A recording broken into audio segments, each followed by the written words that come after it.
Namazna kalbadu punsillo Atopa wakhal aktanaba Mapugi thabak taunaba Haram kamay taudanaba Angan banumida duda Namaz na kalbadu punsillo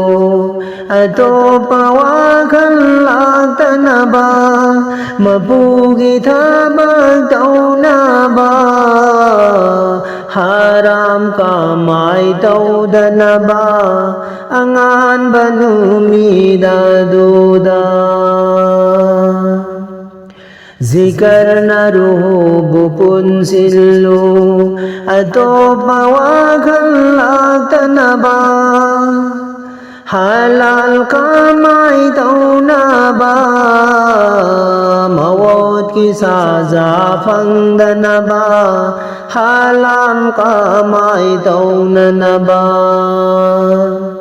Zikar na ruhu punsillo Atopa wakhal aktanaba Halal kamay taunaba Mawad ki saza fangdanaba Mawad ki saza fangdanaba Saza amalak lagani Mawad ki matam maduda Nang nama puning dravadi Saza amalak lagani Namaz na kalbadu punsillo Atopa wakhal aktanaba Mapugi thabak taunaba Haram kamay taudanaba Angan banumida duda Haram kamay taudanaba Angan banumida duda Wazuna chang cham libado Mapugi namaz adugini Kibla may kay dalim na ba Namaz ki hukum adugini Kibla may kay dalim na ba Wazuna chang cham libado Mapugi namaz adugini Kibla may kay dalim na ba Namaz ki hukum adugini Namaz ki hukum adugini Nangi kalba samna naba Mapugi zikar chadhallo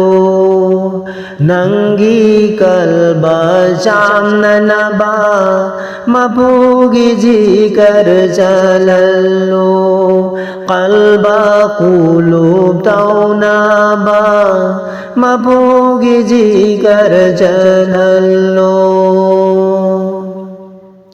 Namaz na kalbadu punsillo Atopa wakhal aktanaba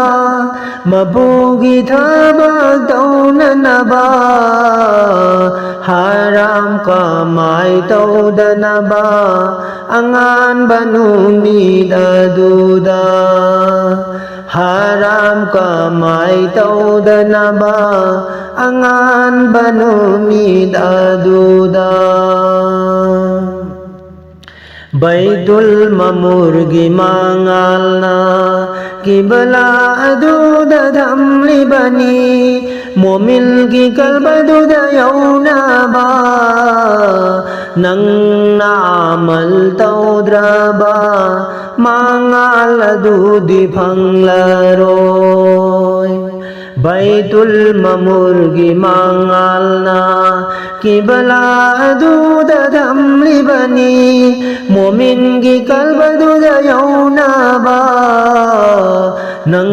naamal taudraba Mangal adudi phanglaroy Nang naamal taudraba mangaladu di panglaroy Hashar da soy da nawarugani khando na yeng la si momin sing Hashar da soy da nawarugani khando na yeng la si momin sing Namaz na kalba dubu pun sillo Ato pawakal lakta na ba Mapugi tabag tau na ba Haram kamay tau da na ba Angan banumida duda Zikar na rubu pun sillo Ato pawakal lakta na ba Halal kamay tau na ba Mawad kisa zafang da na ba Halal kamay tau na ba